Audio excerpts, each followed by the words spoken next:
In a small, quiet diner, there's 3 people sitting at a table. On one side, you have a woman, and on the other side, you have these 2 young men. She looks old enough to be their mom, but she's not their mom. And the 3 of them, they look like they're in their own little world inside of this diner. Each of them have a plate of food in front of them, and each of them have a completely different energy from each other. They don't look like they're in the same conversation.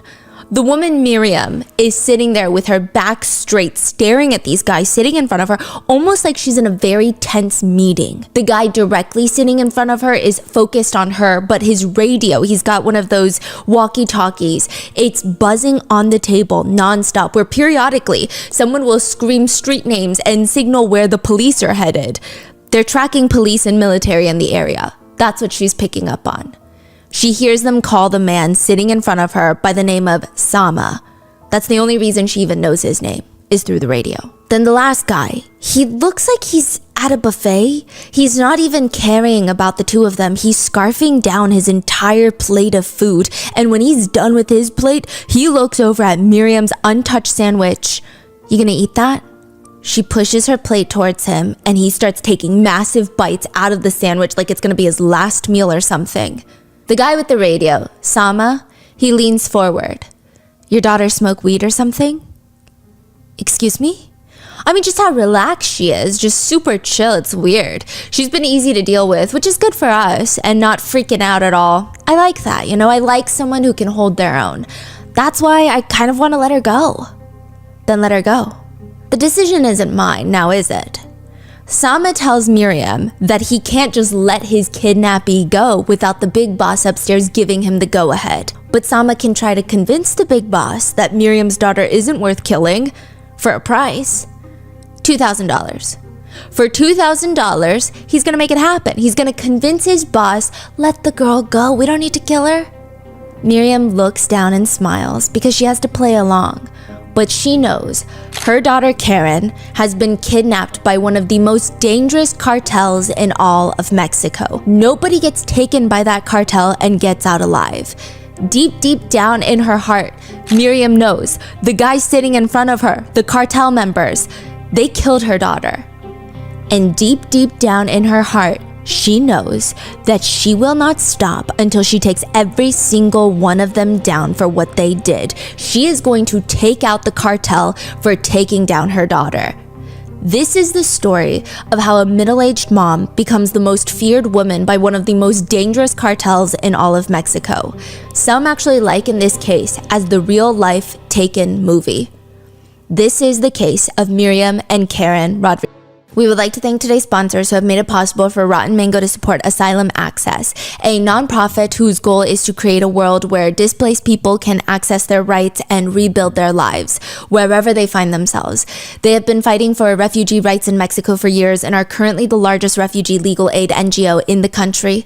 This episode's partnerships have also made it possible to support Rotten Mango's growing team, and we would also like to thank you guys for your continued support as we work on our mission to be worthy advocates.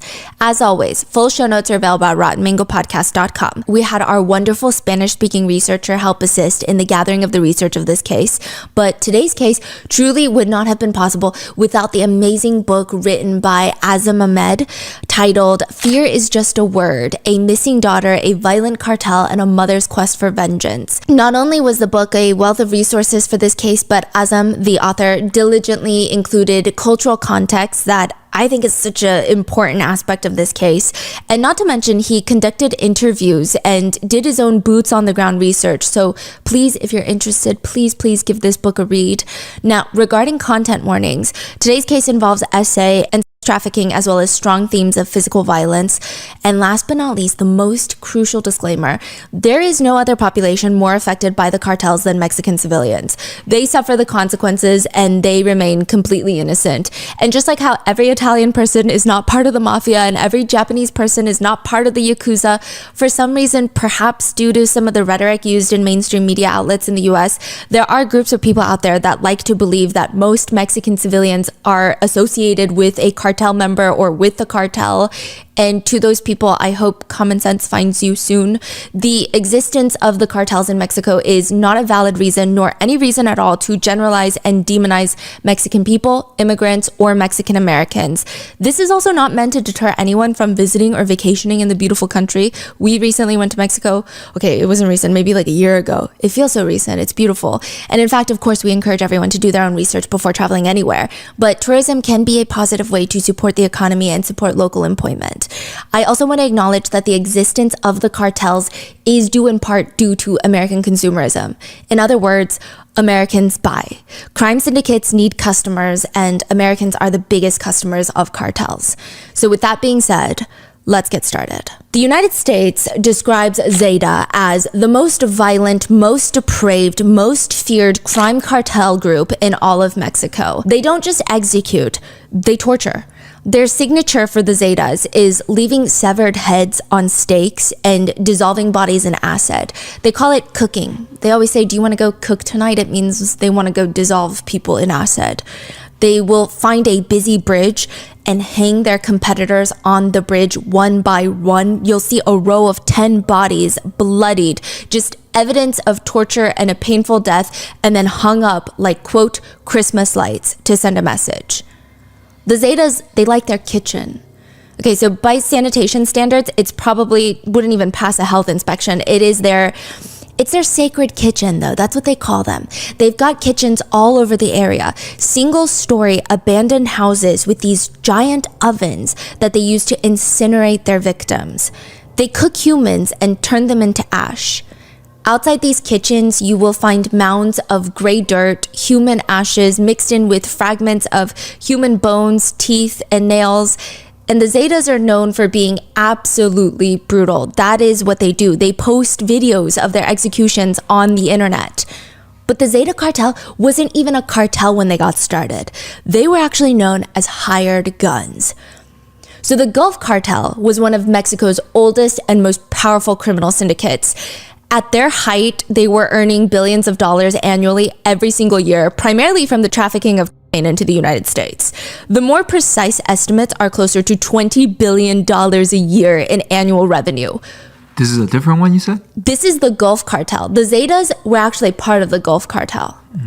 Now, do you know who else makes around that much money in revenue in a single calendar year?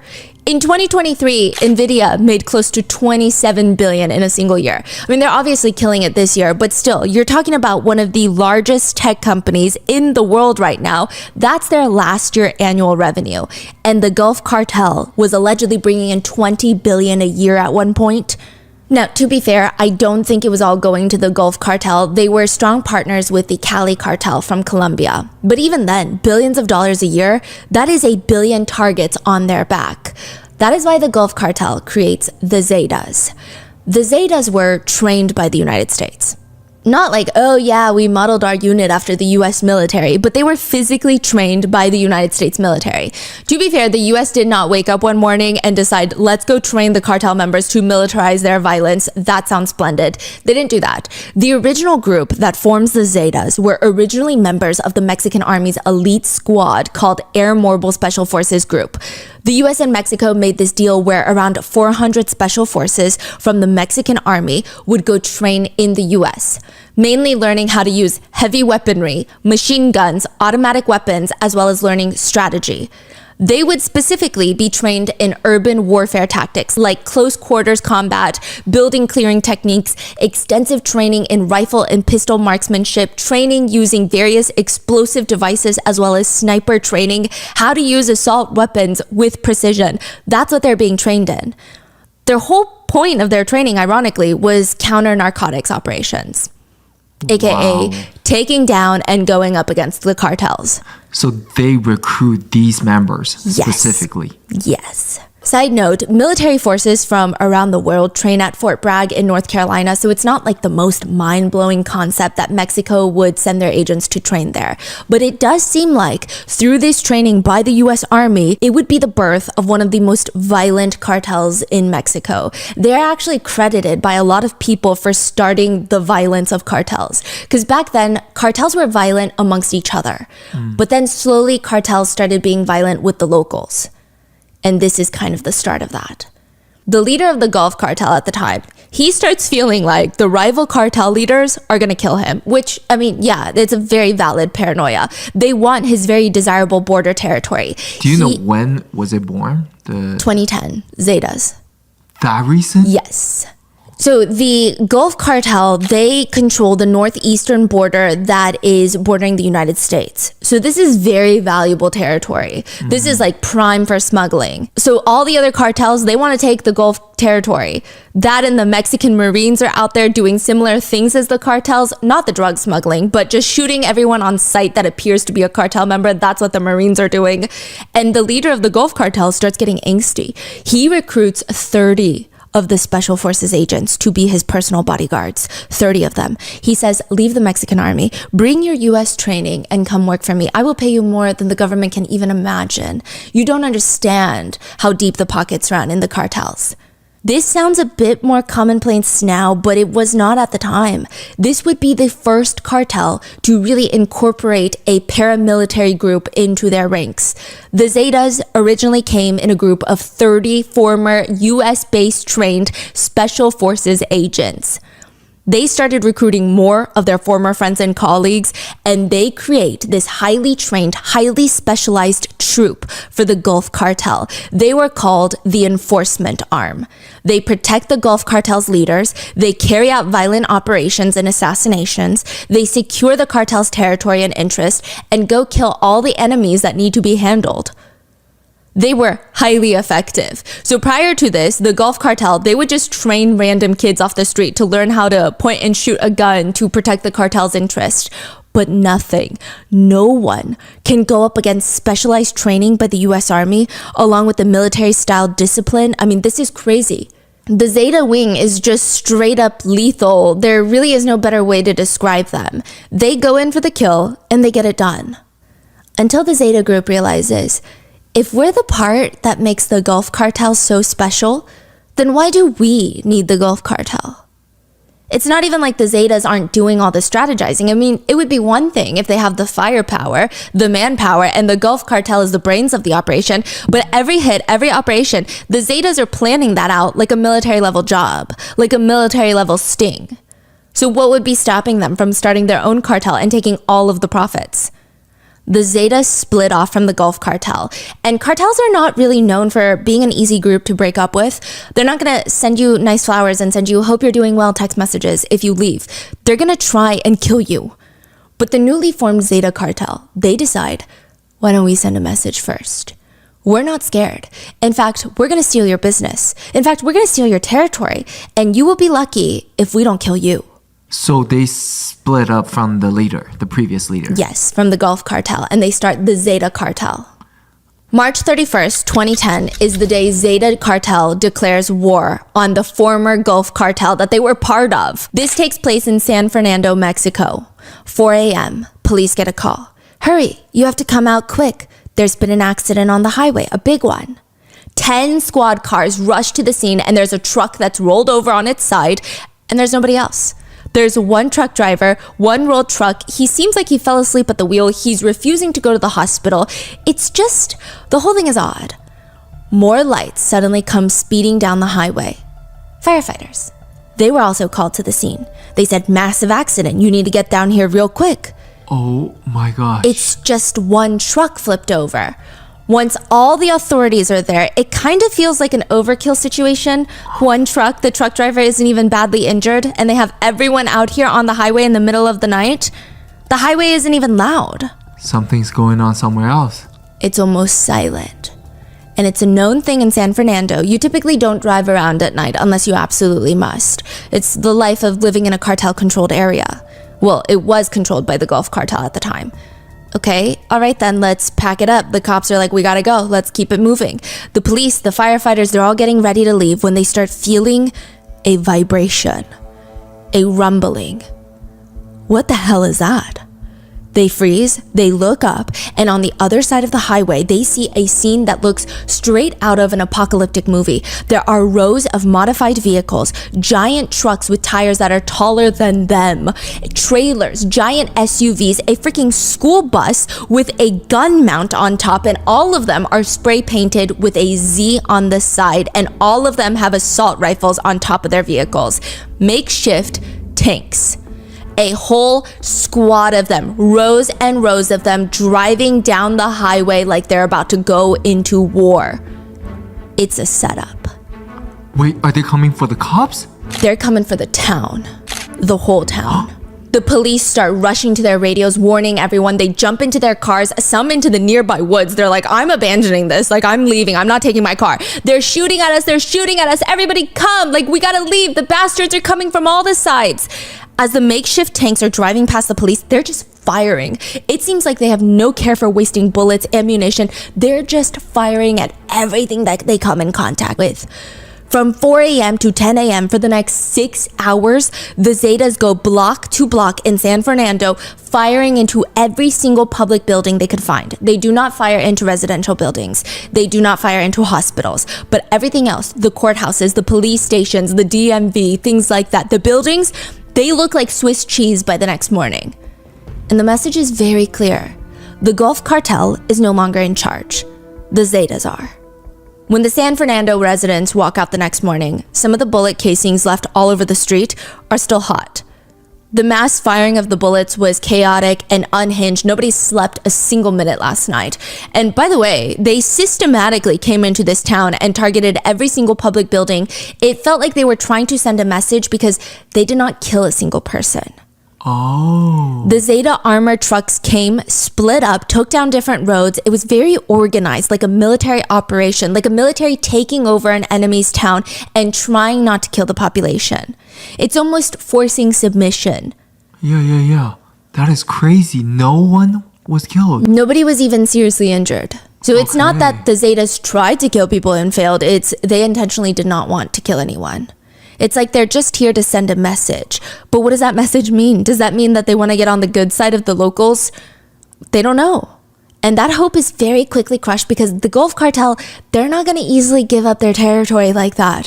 They start fighting back, and within a week, all hell breaks loose in San Fernando. Car bombs are exploding every 2 seconds. Buildings are being lit on fire. The cartel members start stealing every big SUV from the dealership, just walking into the lot with rifles, assault rifles, stealing all the SUVs to put gun mounts on top to create basically tanks. A full-on war breaks out between the Gulf Cartel and the newly formed Zeta Cartel, and every single civilian in that area would be collateral in a war that they have no skin in the game in. So a lot of people died? A lot of people, tens of thousands of people, yeah. Tens of thousands? So the number in San Fernando is kind of up in the air. A lot of people don't report when their loved ones go missing, and you'll see why soon. But the war on drugs and the cartel violence wars have, in the span of like a few years, I think in 1 year alone, it was like 60,000 people died. Innocent civilians, a lot of them. So like I said, nobody is more negatively impacted by the cartels than Mexican civilians that are all innocent. Now, when the Zetas take over the town, they wanted the people to fear them, but not despise them. And then the Zetas soon realized it doesn't really matter what the residents feel about the cartels, as long as they feared them, because fear is the biggest thing that they can have. It's the most powerful emotion. So the Zetas, they started implanting a new way of operating. Murder is now the message. That's how they operate. Psychological warfare. That's how they rule the territory. If anyone wants to start their own cartel, this is their enemy. If the Gulf Cartel wants to wage another war against the Zetas, this is their enemy. The Sinaloa Cartel, most notably run by El Chapo, that is rivals with the Zetas, this is their enemy. And you do not want the Zetas as your enemy. Don't get me wrong. The Zetas, they were violent from the get-go. There is no denying that, but it is stated that locals believe that they would still operate similarly as before. They believed, okay, even if the Zetas break off from the Gulf Cartel, they're going to viciously fight the Gulf Cartel. They're going to viciously fight any other cartel that tries to sneak up on their territory and their smuggling routes. They're going to decimate them with no mercy, and there might be some collateral damage of innocent lives taken. But they never thought innocent people would become the target of the Zetas. Innocent civilians that have nothing to do with the cartel world. Why would the Zetas target them? What would they want from them? The problem starts because there are only so many former special forces that you can recruit from. It's a numbers game. Eventually you run out. The ones that don't join a cartel are ruled out. The ones that already joined a cartel are ruled out. The ones that died from being in a cartel are ruled out. There's not an endless supply of well-trained special forces agents. But you can't run a criminal enterprise without manpower. So if the Zetas have 100 former special forces, no matter how good they are, they can't go up against 2,000 untrained, heavily armed rival cartel members. The Zetas have no choice but to start recruiting inexperienced guys off the street. Their recruits keep getting younger and deadlier. There was one time the Mexican army went and wiped out a whole Zeta training camp. They have training camps. And the authorities started getting concerned because they went in afterwards to see the damage.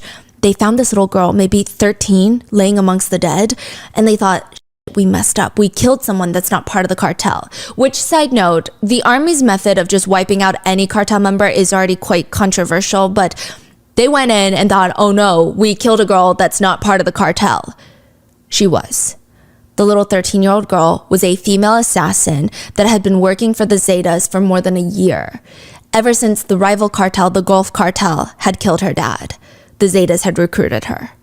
Sometimes the Zetas would recruit people that they would just give them no choice but to join the Zetas.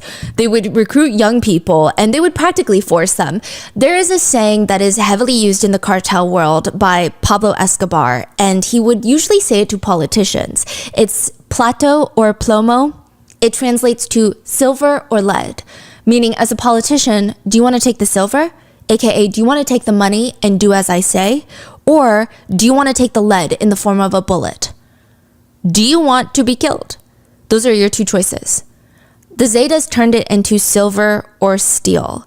Either take the money and join the Zetas, or the Zetas had an affinity for decapitating people with chainsaws, steel chainsaws. They wouldn't even use bullets. Bullets were for efficiency and chainsaws were for fun, and the Zetas like to have fun. These are the new recruits in Zeta, and to keep them happy, the Zeta leaders told the new cells or the arms or divisions of their cartel that they can do whatever the hell they want as long as you don't touch oil and drug smuggling. Everything else, human trafficking, go at it. Earn your money that way so the leadership doesn't have to spend so much on overhead funding the employees. They're given a free-for-all. Now, depending on the leadership of cartels, it is theorized by people who study cartels that the tighter the leadership is at the top, the slightly less violent the cartel is to civilians. I mean, obviously depending on the cartel and the leader, but typically if the leadership has a tight rein on the members, then it's much harder for people to step out of line. And usually the leaders, if they have a tight rein, they tend to be a little smarter, and I'm not saying smarter equates to anything. They're all morally corrupt, but they tend to not want to get on the locals' bad side for no reason. Right. So they get very upset with their members if they mess with the locals for no reason. Now, this was a free-for-all for these heavily armed, money-hungry, violent, sadistic new members of the Zetas. They start going into town, forcing business owners to pay them money for protection, essentially racketeering. They blatantly steal from businesses, car dealerships, even from small mom-and-pop businesses. Whatever they want, they get it. In the beginning, if someone said no, they were brutally killed on sight. And very quickly, civilians knew that saying no is not an option here. Even looking at Zetas wrong on the street was a death wish. You're signing your death certificate. A US judge stated about a Zeta high-ranking hitman that was later tried in the US. They said about the culture of the Zetas. Without mercy, without thought, they brutally murder anyone and everyone as it suits them and the cartel, at times inflicting the cruelest of pain, forcing relatives to watch their loved ones murdered before he turns his blades on them. Other cartels have straight up accused them of not following the gentleman's code of conduct when it comes to drug trafficking. And at one time, it was considered bad form for the cartel members to kill pregnant women, but not anymore after the Zetas. In one incident, a hitman for the Zetas dismembered a young girl with an axe while she was alive and lit her body on fire in front of her parents. It said that he did this while laughing and shrugged at the parents and said, "So this is you'll remember me." So this is you will remember me? Meaning, don't forget me, because now you remember me because I dismembered your daughter in front of you. Then he dragged the mom up to kill her the exact same way while forcing the dad to watch. I'm assuming the dad was the target. This is what the Zetas are doing. Miriam, a regular civilian in San Fernando, a middle-aged mom, is looking for the florist. It's not exactly how she imagined her early morning to be going. She's still in her pajamas. She's got a trench coat thrown on top, a baseball cap. She just looks like she rolled out of bed and was summoned by somebody to run this errand. She never even liked flowers to begin with. They remind her of funerals and death, and now she's weaving through the streets trying to go through the vendors that are trying to sell you water and snacks to look for the freaking florist. Most people in town don't even know the florist's real name. They just call him the florist because ever since he was a kid, he would just sell flowers on the street. He'd be standing on the corner, holding a few stems of flowers, looking very hungry. If it was a marketing tactic, it was definitely working. Anytime Miriam would make a big dinner, she was known for this, she would call all the kids in the area that looked like they could use a warm meal, and she would call them over, and the florist was usually on that guest list. It's clear that nobody was taking care of him. That is Miriam's very first and most consistent memory of the florist. But it's interesting because he was just always in Miriam's life. Not really ever in her life, but just a side character that never fully went away. He was just always kind of there. Even later, when Miriam's youngest daughter, Karen, starts getting older, the florist would chase her down and try to give her flowers for free. And side note, they're around the same age, so it's not like this middle-aged florist man chasing down a 17-year-old. Karen has this very bright, light-colored blonde hair, and she has a, quote, rosy complexion. And so a lot of people said it made her stand out in the area, and a lot of guys were interested in her, and I guess including the florist. But Karen would nicely reject the florist, offer him $1 or $2, knowing that he wasn't doing well, and then walk back to school. Karen was always very sweet with the florist. That's what Miriam is thinking about when she sees him down the walkway. There he is, the florist. She starts running up to him and then tackles him on the ground. She pulls out a loaded pistol from her trench coat jacket, jams it into his back, and whispers into the florist's ear, "If you move, I will fucking shoot you." She also knew the florist was now part of the Zeta cartel. He was part of the cell that kidnapped and killed her daughter, Karen. She jams the gun deeper into the skin of his back, but she doesn't need to. He knows she will shoot if he moves, because this is not Miriam's first cartel takedown. The florist is her 11th target. Before him, there were 10. 4 are now in prison, and 6 are now dead. The florist was about to be dead too, if he doesn't do as Miriam says. But Miriam took care of him, right? Took care of him, he's arrested. No, I'm saying like Miriam was like giving him food. Yes, when he was younger. January 24th, 2014, a couple wake up in their home in Texas. It's very quiet, perhaps a little too quiet. They make their way downstairs, and on the kitchen table is a note. Whoever wrote it, they didn't take the time to make it neat or even to explain what the note is about. It just reads along the lines of, "Sorry, I'm never coming back. Something awful has happened." The couple glance at each other and they run to their son's room. They slam open their door and their 10-year-old son is laying in bed, sleeping peacefully. What? Why would their nanny just leave? I mean, they had gotten along so well with her. She was slowly becoming part of the family, and their son absolutely adored her. They thought that she was enjoying the position too. She never complained about her job, so why would she just up and leave? Miriam did not have time to explain. She didn't have time to sit there and tell the couple that she worked for that at 4 a.m. she got a call from her eldest daughter, Azalea. Miriam shoots up in bed. "What's wrong? What happened?" "Mom, something awful happened." "With your husband, Ernesto?" No. Azalea starts sobbing. "Just tell me." Something awful happened to Karen. Miriam was already packing her bags by this point. She scribbles down a note, tosses it on the counter, starts running out the door. She jumps onto a bus from Texas heading into San Fernando. It's going to take at least 2 hours. That's on top of the time that she already had to wait for the bus. And Miriam is overwhelmed with anxiety right now. So what is she supposed to do for the next 2 hours on this bus? She sits on the very back row and starts silently sobbing. A few people on the bus, they try to comfort her. One of the older men hands her his handkerchief. "Are you all right, ma'am?" "My daughter has been kidnapped by the Zeta cartel." The man just nods. because by now, most of the locals know the Zeta cartels have been kidnapping innocent people. He looks down and he slowly pulls out a piece of paper from his pocket, grabs a pen and jots a few things down. Call my son. My son is a lieutenant in the Mexican Marines. Miriam thanks him and goes back to sobbing in her seat. She got the call from Azalea about Karen being kidnapped at 4 a.m. By 8 a.m., she's back in San Fernando. Fill me in, tell me everything that's happened. Azalea's a mess. I heard something near the door in the middle of the night, so I got up from my sleep. I started walking towards the front door, and I saw Dad. This isn't the most alarming thing until you realize that Azalea and her dad are somewhat estranged. They haven't spoken to each other in the past 2 years, and suddenly he's at her doorstep in the middle of the night. She opens the door, he looks very disheveled, and I don't know if it's sister intuition or what, but Azalea just blurts out, "Karen?" Her dad is stepping into the house when his phone starts ringing. They rush inside, close the door, pick up the phone, and put it on speaker. It's a man's voice. "Luis, by now you know we have your daughter. I've discussed it with the group, and after much consideration, we've decided the ransom to get your daughter Karen back is going to be $77,000. USD? USD. Whoa. Before they can respond, they hear Karen's voice. "Dad, please, they just want the money. It's not about anything else. If you pay, they'll let me go. If not, I guess this is goodbye."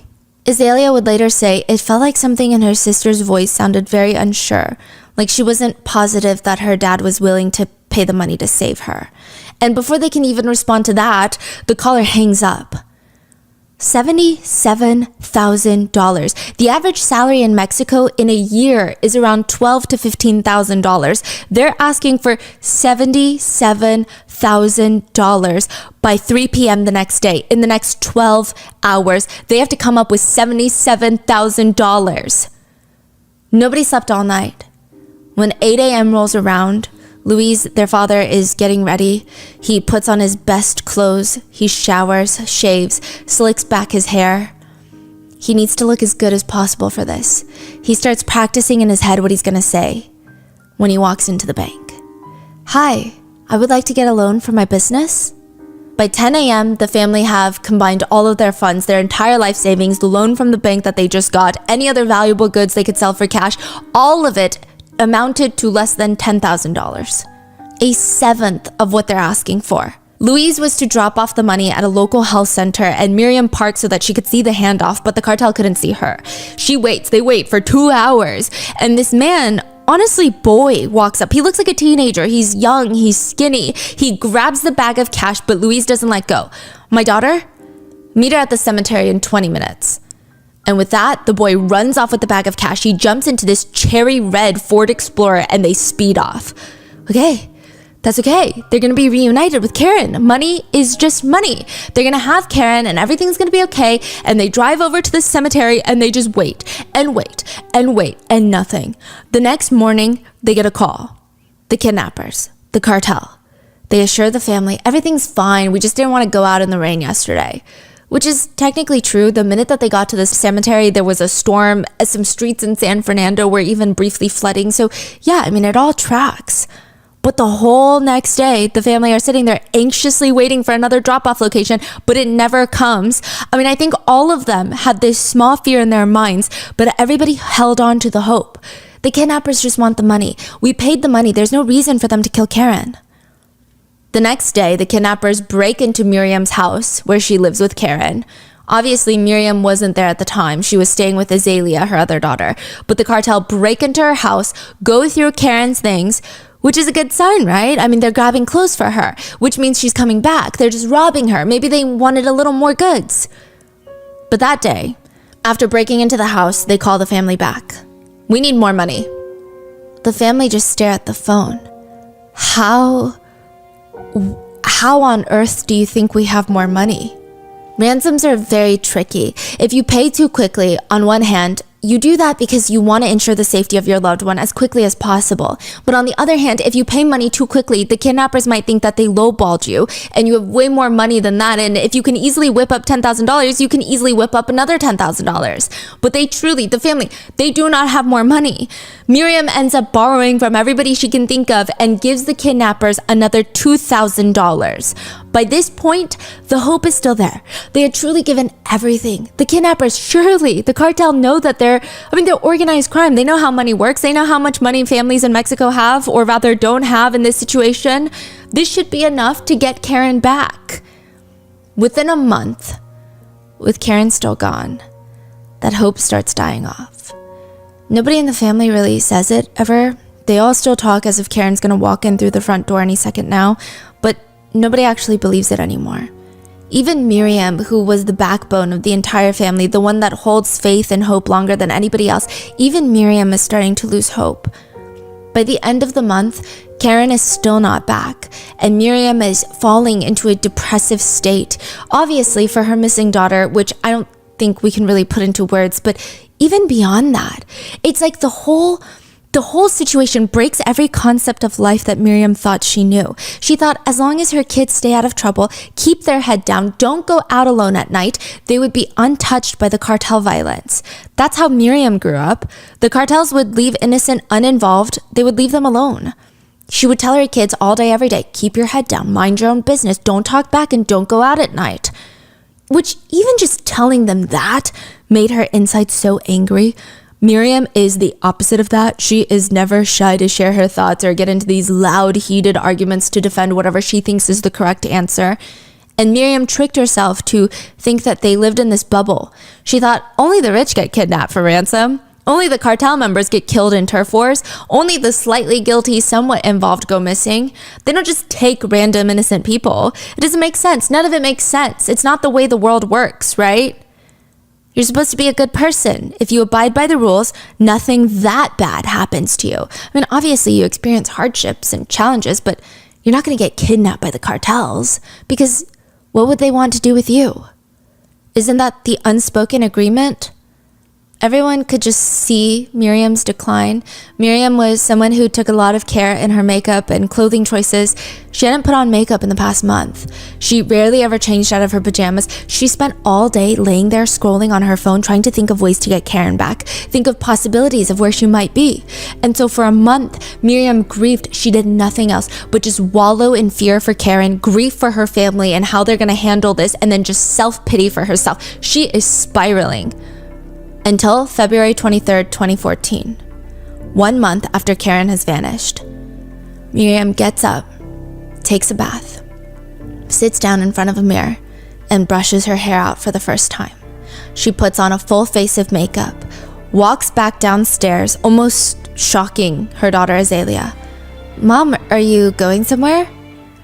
They're not bringing Karen back to me. I know this in my heart as a mother. Karen is dead. There was no self-pity or grief in her voice, just determination. For the rest of my life, with the time that I have left, I'm gonna find the people who did this to my daughter, and I'm going to make them pay. Miriam got into her truck that day, and Azalea would say her mom was never the same after that. Because that was the day she decided, Karen is dead, and soon her killers will be dead too if Miriam had anything to do with it. But first, she needs to find out what happened to her little girl, to find out who needs to pay. But even that's going to be hard. The Zetas never have a reason for kidnapping someone. It's just what they do now. The city of San Fernando has a curfew. It's not just for teenagers or minors to get home by a certain time or else. It's for every single resident. Get home by 5 p.m. if you know what's good for you. If you have an emergency that you need to go outside after dark, really think, really weigh out the benefits. Is it worth the risk? Even trips to the hospital or pharmacy at night. Will you survive until the morning? Yeah? Then maybe you should wait until then. Because as much as the Zetas are violent, they are a deeply paranoid group, which makes sense because their come-up is betraying the cartel that they used to work with and creating their own division and taking over the original territory of the original cartel. Not only are they paranoid that the original cartel, the Gulf cartel, is going to come back and take vengeance on them, they're also concerned that other cartels, the Sinaloa cartel, is going to take their territory, but they're also concerned that other factions are going to break off from the Zetas and start their own cartel. There's a lot of paranoia in San Fernando. So they've created a curfew. Anybody driving at night would likely be stopped by Zeta patrols with assault rifles. They act like they own the town. I mean, they do. More often than not, if you're a young man, they will just assume that you're part of a cartel. And if you're not someone that they're familiar with, then in their minds, you're part of the other cartels, which means you're the enemy and you need to die. If you're not a young man, they could still be thinking that you're working for the other cartels, or you could be up to no good. Maybe you're selling drugs on the side. You're not allowed to do that. This is their territory. Or maybe they just like your car. Or maybe they think that you'd be a good sex trafficking victim. Or maybe they think that they should kidnap you and ransom you. There really is no reason on why they kidnap anybody. Zeta just has a habit of kidnapping locals and forcing their families to pay hefty ransoms to get their loved ones back. Innocent civilians that have nothing to do with the cartels. So back then, when Miriam was growing up, cartels were just cartels. They smuggle drugs, they make obscene amounts of money, they drive luxury cars, and they host these parties. I would say it's safe to say most Mexican citizens now definitely hate the cartels, but back then, even when the cartels were doing their own thing, they didn't like the cartels. But even if the police and the government can't stop them, what are the citizens going to do? They can't stop them, so they're just trying to coexist. It seems the consensus is stay out of their way and they'll stay out of yours. That's how it used to be. Some people would even say that they actually liked cartel leaders at one point. Pablo Escobar was known for almost having a Robin Hood image in his particular hometown, not a lot of other towns, but he would fund housing projects and help build soccer fields, which generally earned him a bit of admiration from some of the residents. Other cartel members, not just part of Pablo Escobar's group, but other cartels would have high-ranking officials pay for the bills of every single civilian at a restaurant when they go out to eat, just so the community would like them, which made it easier to traffic drugs through their town. But it's not like that anymore. Times have changed. It's said that cartels used to just target the rich, but now they just do whatever they want. One expert about the Zetas said, the Zetas steal from everyone, not just the rich. They certainly don't give much back to the poor, except the corpses of their relatives. They're just known for being a different kind of human being. To give you an idea of what Miriam was up against, one of the most heinous crimes committed by the Zetas was actually all over international news at the time. The Zetas were monitoring a highway. They stopped 2 trucks that were trafficking migrants to the US border. There were 70 plus migrants in the trucks. The Zetas pulled them over, forced their trucks to drive to one of their kitchens or ranches in the middle of nowhere. They fed them all tacos and sodas, sat them down in a big circle and started talking. $500 a week. That's unheard of. The type of work you guys are trying to do in the US, you're not going to get paid $500 a week.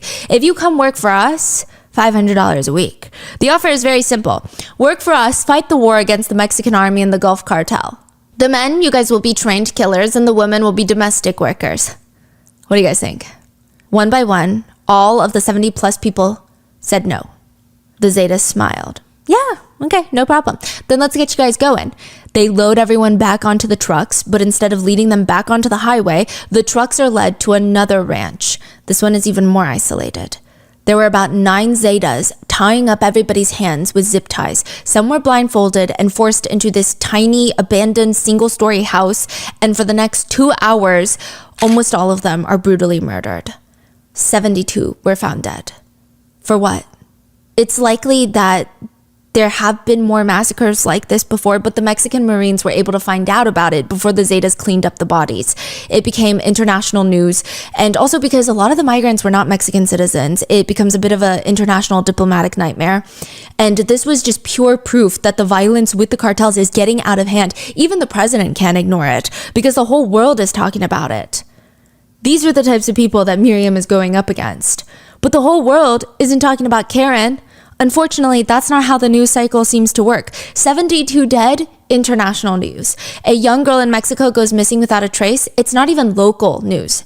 It's town conversation, it's gossip, it's a sad family, until the next one goes missing. It's up to the family to figure out what happened. Not even the police really care. Karen's family start piecing together the last time that they heard from Karen. Azalea asked Karen if she wanted to go to church reading with her, but Karen said, I can't go. I have to go out with the cousin tonight. So the rest of the night, Azalea periodically tries to either call or text Karen, and she doesn't respond. Azalea's a bit panicked considering everything that's going on in the area, but she just assumed Karen forgot to charge her phone and she would just respond tomorrow. But then her dad shows up at the door. The first person Miriam talks to is the cousin that Karen was eating dinner with, which is the reason that she couldn't go to church with Azalea. The cousin said it was weird. They were sitting down eating and Karen got this call all of a sudden and she tells him, I gotta go. What? Where? Why? I have to go pick up a friend. Which friend? A guy named Ulysses. I gotta go. Love you. Bye. Karen was out the door. He didn't even get a chance to ask, who the hell is Ulysses? I've never heard of him before. Ulysses was a dead-end lead for now, but Miriam heard someone else had been kidnapped with Karen. Actually, Karen had been kidnapped with a whole group of her friends. Carlos was one of them. Carlos was a close friend of Karen who was there the night she was kidnapped because he was going to fix her car for her. He went missing, and the next morning, Karen's mom gets a call demanding money from the kidnappers, the cartel. She tells the kidnappers, I have no money, and they laugh into the phone before hanging up. They say, well, then we'll send your son in pieces. And they hung up on her. But somehow, Carlos is home. He's back. What? And he's very much alive, and he knows exactly what happened to Karen. So for months, Miriam starts begging Carlos to talk to her, but he's terrified, likely threatened by the Zetas that if he says anything, he's going to be dead. Eventually, Carlos starts telling Miriam bits and pieces about what happened that night. The way Carlos describes it, it's like a group of people, violent offenders, escape from a mental hospital with guns and chainsaws. That's how it felt being kidnapped by the Zetas. They're a group of unpredictable, unhinged, unstable, terrifying, violent people. Carlos had gone to Miriam's house. So Miriam is in Texas working and Karen lives there alone. Carlos had gone with his cousin to Karen's house since he had already agreed to be there to fix Karen's car.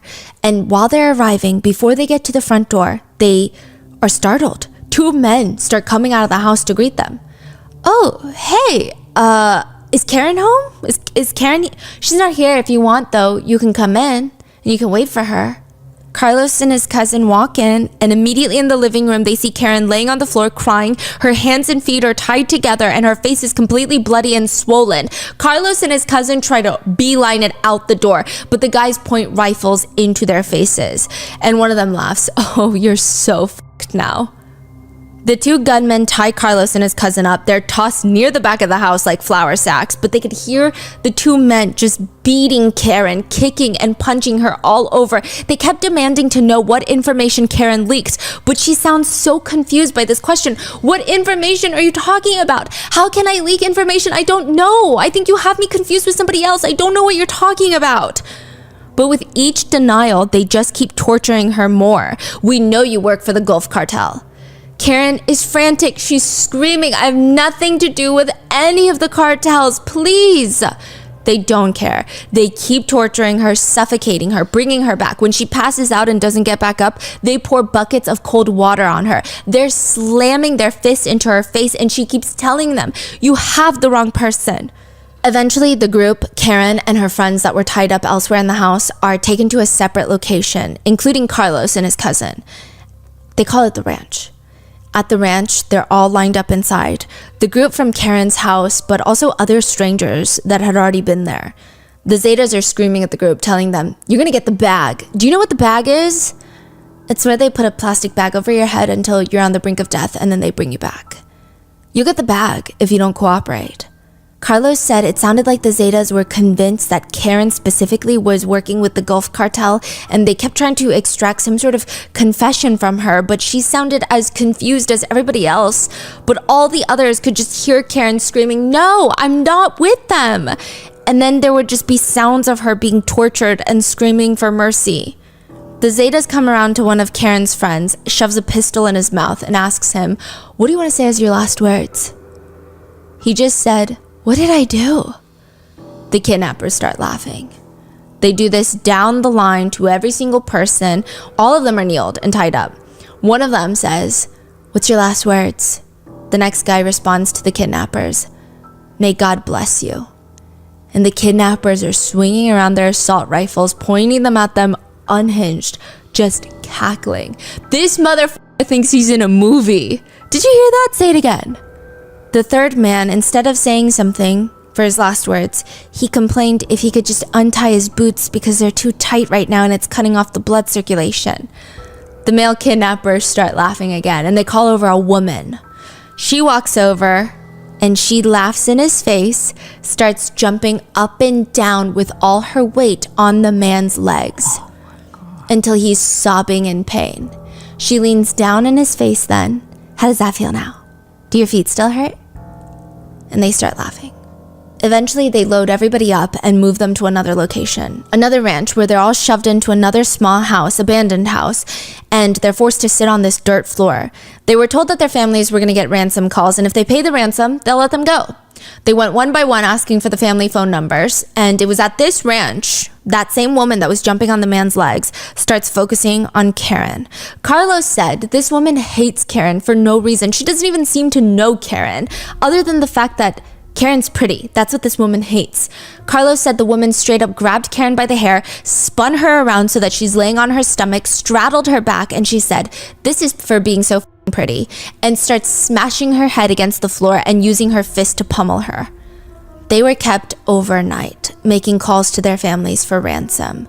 And by the next morning, one of the guys pointed at all of the male captives. "Put the assholes in the truck." He points at Karen and her friend Barbara, the two women. "Take the bitches to the tree. You know what to do." Two guys drag Karen and Barbara over to the tree. They tie a yellow rope around their necks and fling it over the tallest branch of the tree and start pulling the other end of the rope. Karen is fighting back. She's trying to break free. One guy is holding the other end of the rope, keeping her suspended, and another guy comes up to grab a stick so he can beat Karen with it like a piñata.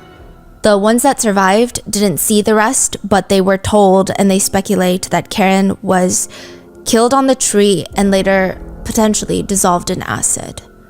Cooked, as they call it. And I think while cases are very devastating, but I always find the ones where as kids they overcome all their obstacles and somehow are almost miracle babies, and then their lives get stolen. I think it's like an extra level of just betrayal from the world that Miriam is feeling, because Karen was able to overcome her heart murmur. She was able to overcome all of these obstacles, and then they take her and then they kill her. Cristiano was Miriam's next target. He was rather easy to catch, not the brightest one in the group. He was arrested without a fight, and immediately he starts confessing to who he is. He admits that he was part of the kidnapping unit that took Karen, and Miriam stares at the guy that she once gave her sandwich to. He looks even younger now. He just turned 18 according to records. The cops take his shirt off to take photos of him. He looks even younger with his shirt off. Cristiano gave Miriam a few more names to work with. Another guy involved was killed by the Marines at the ranch. The main boss that ordered the kill was a guy by the name of El Larry. El Larry was the one that took most of the money. El Larry was ruthless, according to Cristiano. He would order kidnappees to be killed and cooked in a giant steel pot. His favorite thing was to just make everyone decapitate everyone. They would also do this thing where they would get the kidnappees and make them fight to the death, gladiator style, and last one standing gets to go home. But most of the time, they don't get to go home. With every line of aggressive questioning from the police, Cristiano would ask for his mom, and he would constantly state to the officers that he's hungry. Miriam was watching all of this in a separate room. She could hear and see them, and she would walk into the interrogation room, stare at this kid who killed her daughter, and hand over her lunch that she brought for herself. Later, the police were so confused by Miriam, and they asked her, "Why would you do that?" And she said, "He's a child. No matter what he did, when I heard him saying he was hungry, it was like I heard my own child." And I know a lot of people might be confused, but I think this has a lot to do with the context of they all grew up in an area where a lot of the kids didn't have a lot to eat. And so I think it's just this motherly instinct that comes out. I think it also goes back to probably, given the circumstances, most of these kids would not have joined a cartel. That doesn't excuse anything that cartels do, but it does seem like most of these people would not have joined the cartels if they had any other options. This is like probably the most mother of a story I've ever heard. In every aspect. Yeah, and she is a deeply flawed character later, we'll see, but I mean, what can we say when Cristiano and the others are responsible for all the other children dying in the area? Yeah, he's a child, but So is everybody else. At the time, Miriam's son, Luis, felt like his entire generation, his age group, was being exterminated. That's what it felt like. They're being exterminated by the cartels. Either they join the cartels because they have no choice, and they die in a battle that they never had skin in the game for, or more often than not, they just vanish because of the cartels. He would think of a former classmate, remember them, want to reach out to them, and realize they had gone missing. That happened way too often. But all the pieces are coming together. With Salma and Cristiano's story, as well as some of the other survivors from that night, Miriam comes out with a longer list, a hit list. El Flaco, the florist, El Mario, El Chapra, El Kike is the young man that allegedly pulled the rope that killed Karen. Soto, a former sex worker that is now dating El Kike, and a woman named La Machora. That's her nickname. Most of these are nicknames because they don't use their real names. She is the woman that beat Karen for being pretty. They're all on Miriam's list, and they're all involved in killing her daughter. And one by one, Miriam is going to take them down because to her, she said, fear is just another word. If there is someone you don't want chasing you, it would probably be Miriam. The running joke in their family was Miriam wanted to be a cop, but she wasn't corrupt enough for it. She didn't qualify for the job. This wasn't even the first time someone in their family was kidnapped or almost kidnapped. What? Azalea, Miriam's eldest daughter, Karen's older sister, is married to a man named Ernesto. One day the couple get home and they see this letter near their front door and they rush inside to open it up. There's no signature on the front or back, but it was, however, weighted, tied to a weight. So whoever left this for them wanted to make sure that they got it and they knew it was for them and it didn't get swept away in the wind. They open up the letter and it's like a stalker's confession, a very long list of every coming and going out of the house, what time Ernesto goes to work, what he ate at the local coffee shop where he likes to grab lunch after work. Every little detail about his every little day was broken down and logged. Clearly, someone is watching him very intently, and at the very bottom of the letter, it reads, "If you wish not to be kidnapped, call this number." Before the couple call the number, they call Miriam. That seems like the best person who would know what to do. She tells them over the phone, "I have a plan. I will drop off the money to the kidnappers." What? Are you insane, Mom? What do you think they want an old woman for? They'll take the money and they'll let me go. The negotiations begin between Miriam and the Zetas. Miriam haggled on getting the ransom down. So they're trying to get a ransom before they even kidnap him. Because they're like, less work. What? That's crazy. They're like, if you don't pay it, we're going to kidnap you. You're going to have to pay it anyway if you want to live. So just pay it now. But that doesn't even mean that they're not going to kidnap you. Miriam haggles on getting the ransom down. She argued that there's no way that they could afford the initial request. Eventually, they settle on a number. Zeta threatened the family and showed more information about Ernesto. They're on the phone and Zetas are going off and on about how much information they have about Ernesto and where he is and where he works and about his own family. And Miriam starts getting impatient. She snaps at them. "Well, if you know so much about us, then you know that we don't have that kind of money. Don't be such an asshole." She's saying this to the Zetas. And just like that, it's settled. Miriam is going to drop off the money and hopefully she'll come back. The fear they have is they're going to take the money and kill Miriam for the hell of it, or kidnap her and then ask for more ransom, but they clearly don't have more money, so then she's going to get killed anyway. Azalea tries to stop her mom. "Please, Mom, this isn't even concerning you. This is our responsibility." It's him they want. What do they want with an old woman like me? And besides, if they try to take me, I'm not going to let them. She flashes her little pistol in her jacket pocket. And before Miriam heads out, she turns to her eldest daughter and tells her, "If I'm not back in 15 minutes, pack your things, take Karen, and go to the US." Miriam drives to the abandoned gas station. There's 3 SUVs waiting for her. There's nobody else out. There's curfew. Nobody's driving around. Miriam parks her car near one of the cars, rolls down her window, and a masked man is sitting in the seat. "Leave the cash over there on top of one of the empty pumps." Miriam glances over. They want her to get out of the car. They want her to place the cash at the empty pump. Miriam tosses the bag of cash out the window, throws it, chucks it, and just drives off. She's like, "I'm not freaking getting out the car. Are you crazy?" Throws it out the window and drives off. When Miriam gets back, Azalea and her whole family are in the kitchen with a bag packed, waiting nervously. And Azalea starts crying when she sees her mom walk in the door. And she tells her, "Mom, what you did, that's not something we can ever repay you for." Miriam just has this tenacity that a lot of people don't. It's very rare. Wait, so did he come back? Yeah, they never took Ernesto. They never took. Oh, yeah, that's right. They're fine. Right. Never got kidnapped.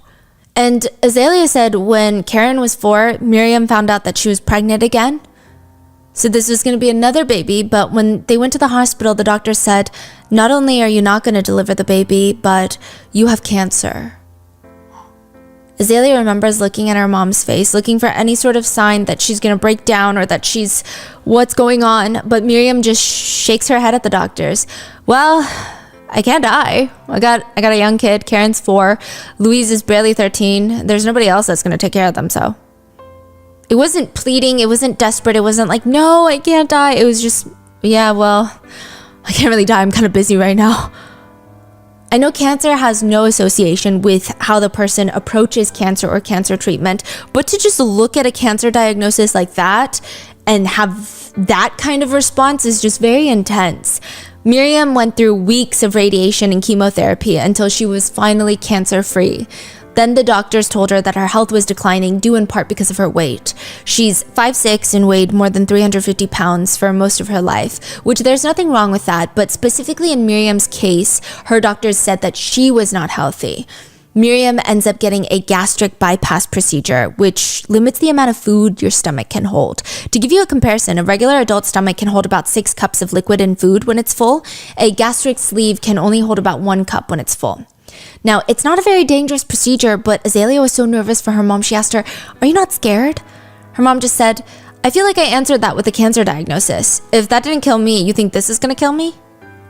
Now she weighs 135 pounds and she is very grateful for that surgery because it helps her hunt. Some of her days consist of hiking through abandoned ranches, staking out safe houses. She would have to chase down and tackle Zeta cartel members, so she is very conscious about her health. So she's hunting down these members. Yeah. And none of them are coming back to her, like, or kidnapping her or doing something to her? I think the leadership in Zeta, as of right now, are not scared of her. They think she's annoying, probably, or maybe they haven't even heard of what she's doing. So they lose a few members, they're like, okay, whatever. Yeah, whatever. They don't even know what's going on with these low-ranking members that killed Karen. But I think these low-ranking members, I think they're a little scared of Miriam. At least one by one. And it seems like most of them have split up. So some of them died by the Marines. Some of them are in prison. I think if they were collectively still in a group setting, maybe they would have kidnapped Miriam. Right. But yeah. In Mexico, you don't go missing. You are part of the disappeared. That's what they call you. The word means something else completely. It means your presence has basically been deleted. Nobody knows what happened to you. They can guess, and they're probably right, but nobody will help find you. And if you know someone who's disappeared, then your life is in this perpetual limbo, this torture of not knowing what happened to them and not knowing if there's anything you could have done to prevent it. It's said to be a very devastating experience. And up until Miriam, there was not even a support group or a community for those who suffered from having a loved one vanish. Miriam starts her own vanishing collective. That's what it was called. Family members of lost ones would come together to hear each other out, to support each other, and to write letters and call and demand answers from the government. This was unheard of. This is during a time where you were told, hey, your loved one who was taken by the cartels, if you report it to the police, most likely the police work with the cartels, and once the cartels know that you've reported it, another one of your family members is going to go missing just because you pissed them off.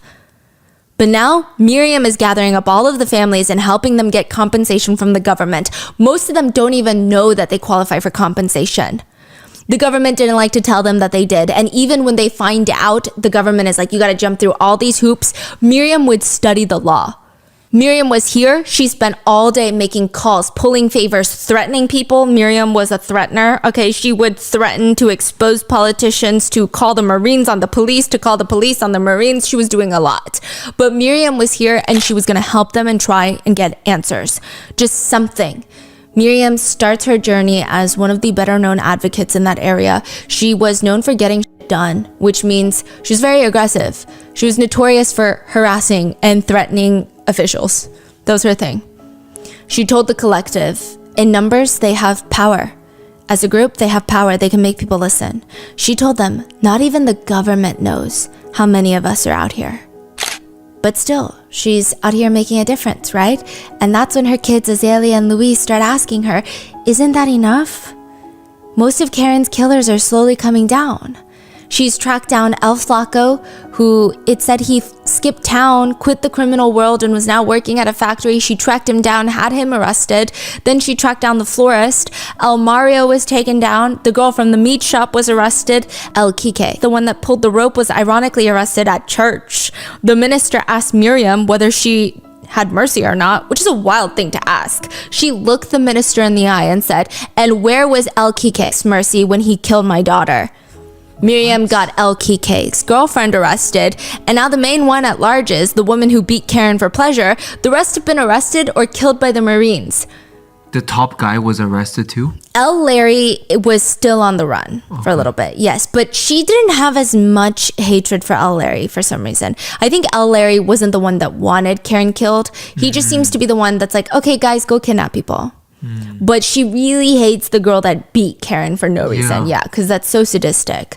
So they're left, and Miriam could do that maybe leisurely or hand over her files to the police. That's what her kids are arguing. Have them handle it. Find closure. Miriam promised her kids she would stop when she laid her baby to rest. Authorities had found a few of Karen's rib bones in the mass grave at the ranch. Azalea and Louise thought, this is confirmation. That's putting Karen to rest, or at least the parts left of Karen, right? Is it not? Miriam's friends and family thought, isn't this enough? Can't she stop now? When does revenge stop being about justice and start becoming all-consuming? When does revenge start doing more harm than good? One day, a woman walks into Miriam's store. Do you run the Vanishing Collective? Yes, I do. My sister, Margarita, the raven-haired kidnapper. Remember her? The raven-haired kidnapper that led them to the ranch that was killed by the Marines? All because of Miriam's tip? Her sister walks in. My sister was killed by the Mexican Marines, and they told me that I can't file a complaint related to her death, but I would like to, I just don't know how. Could you help? No way. It made Miriam sick to think a victimizer would be next to a list of victims. But Margarita was dead, and Miriam thought maybe her family were also victims of the cartels. They did, in a sense, lose their sister to the cartels. Margarita became a mom at 16, continued to have babies with other men, and she couldn't really find footing in her life. There wasn't a lot of opportunities for her. And when she came across a member of the Zetas who was offering her money and not stability, but some financial stability, she took it. And her whole family told her it's him or it's us, because her dad is a pastor. Margarita and her new boyfriend from the Zetas try to convince her dad, no, it's love, it's love. Look, he's even going to give you cash for a car. He throws the cash back at them and said, I don't want your blood money. Get out of here. To Margarita's dad, she was no longer his daughter. And the more time that she spent with these people, the more she was becoming like them, and the family just felt like they lost Margarita. Margarita's family eventually enrolled in the state system for victims, with Miriam's help, to receive compensation. At the burial for Karen's bones, the few that were found at least, Azalea asked her mom, when is this gonna end? When is what gonna end? All of this. Miriam flips open the coffin lid, pulls out a bag of bones. This is what I have left of my daughter. You think I'm gonna stop now? How long was she on the hunt? 2.5 years. They warned her. She had to stop before it was too late. It was gonna consume her. March 22nd, 2017, 3 years after Karen goes missing and was killed, 29 inmates dig their way out of the prison. They dig tunnels and dig their way to freedom. 29 killers are now free, and many of them are Zetas, and many of them are the ones that Miriam had put in prison. Miriam is rightfully terrified. They're going to come after her. She can feel it. But for once, everybody around her is a bit more relaxed than she is. They agree safety needs to be at the highest right now, which technically the police are required to protect her in situations like this by law, according to the victim's laws. But of course they don't. They don't even pick up her phone calls. Honestly, everybody had the same thought process on this one. Miriam, at this point, you are way too big of an advocate. The Zetas are slowly losing their power. They're not dumb enough to go and kill Miriam. The stir that it would cause on a national level, because at this point, the Zetas were slowly losing power. The Mexican government, the president at the time, very aggressive about the war on drugs. So all the cartels were kind of laying low. Because once you do something big, it becomes national news. Everybody freaks out. The president puts the target on that cartel's back. They're like, all the forces after this cartel. So it wouldn't make sense for the Zetas to kill Miriam right now, because it would make national news, and then people would be like, you got to do something. Then the president would do something. It would just be more military guns pointed directly at them. And on top of that, these guys just got out of prison. The last thing they want to do is get back into prison. They want to disappear, commit crimes in secret. It would be dumb for them to come after Miriam. But she's terrified. For the first time in her life, people said Miriam looked genuinely scared for her own life. Prior to this, when she was chasing everyone down, it's almost like she had this superhero effect. She did not believe that she was capable of dying. That's what it felt like. A lot of people think it's because she was getting closer to her revenge. She only had a few more people left. And I think as she was taking these people down, I think that she was getting closure slowly. I think in the beginning, she didn't have the fear of dying because she was so consumed by vengeance. Nothing mattered. Right. But now she's almost there. She's finding closure. Like she's about to be free. She's about to move on. Yes. No, don't tell me. El Kike, the one that pulled the rope, was out. He dug out of the tunnel. She told her kids, I can only hope if those bastards come after me, they give me a chance to shoot back. May 10th, 2017, Azalea had plans to meet with her mom for coffee and cake later in the evening. But when she didn't show up, her dad starts calling. Azalea doesn't like it when her dad starts calling. Azalea just had this feeling in her gut. Something is very, very wrong, and she picks up the phone. Your mother has been shot. Miriam had been getting out of her car in front of her ex-husband's house. She had her back turned towards the street, walking towards his house, when a car drove by and fired multiple rounds into her body. They fired 13 rounds. Miriam was hit 8 times. Louise found her with her hand in her purse, reaching for her pistol. Louise calls the kids, and both of them make it to the hospital, but it's too late. Miriam was dead. Killed. The mother who went after the cartel, the mother who would not stop at anything for justice for her baby, was killed on Mother's Day. Louise, Miriam's son, didn't think about any sort of inheritance when his mom died. She spent every last penny she had on hunting down the cartel members who killed her baby. If there was anything to inherit, it would have been debt, but thankfully it doesn't work that way. Instead, Louise got a surprise inheritance at his mother's funeral. Louise was the son, was the one planning everything. The funeral, he was slowly, without plan, just naturally taking over his mother's collective even. It was never that he wanted to do that, just the members started calling, asking him when the next meeting was. And knowing his mom, she would have been so angry at him if she found out that he canceled it and let the collective fall apart. It was almost pushed onto him. He inherited it by default. But at the funeral, he inherits something a little bit more. Something strange happens. Louise is grieving when this old childhood friend of his comes up to him and motions for him to come outside. Okay, clearly this could be a setup. He could walk out of the house and be shot too, but for some reason he really trusts this childhood friend. He walks out and there's this car parked on the side of the road. A criminal, not a good person. He knows him for committing crimes. I don't think he's cartel, but criminal. He rolls down the window. Do you know a guy named El Luce? I've heard of him. When you start looking into what happened to your mom, you look into El Luce. Then the truck drives off. Nothing else was said.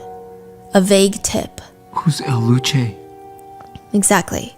A vague tip that's going to keep Louise up all night if he doesn't look into it. That is how Louise inherits his mom's vengeance.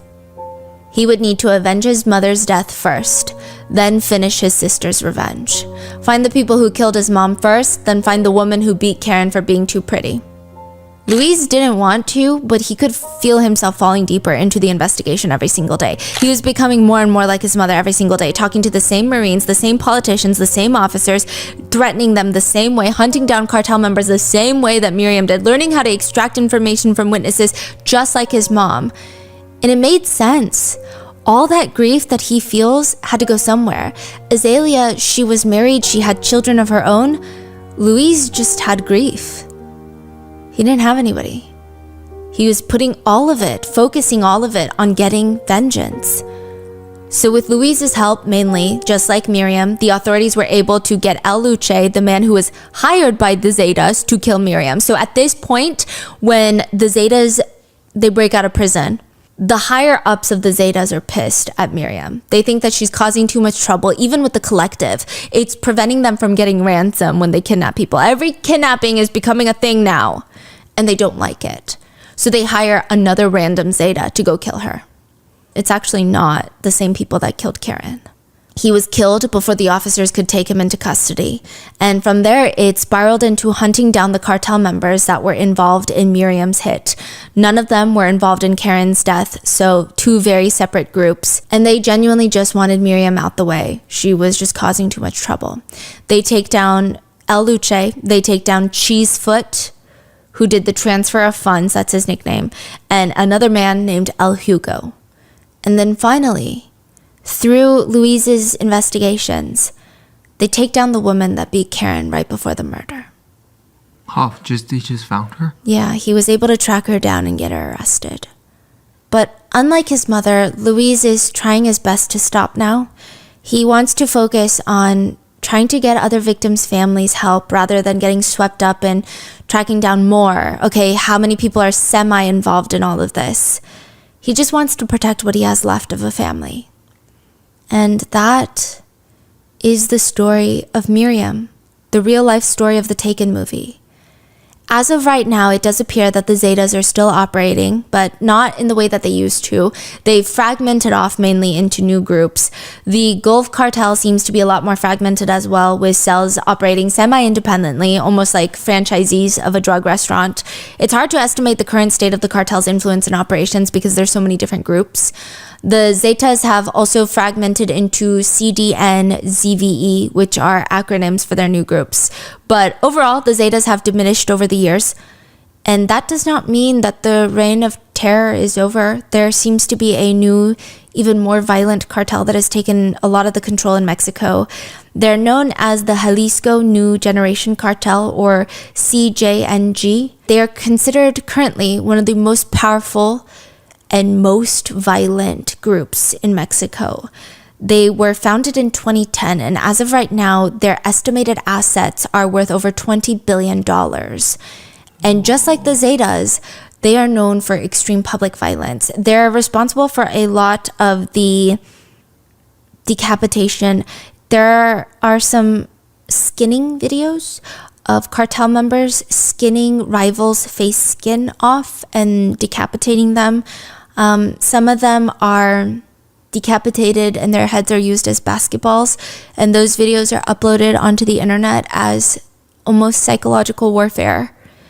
There have been rumors that some of the cartel members will participate in acts of cannibalism. Again, not because I think that they're cannibals, I don't think, but more so, again, for psychological warfare as a fear tactic. They're also very paramilitary vibes. They use drones strapped with grenades to attack people, and they're just wreaking havoc. So that is where we are with today's case.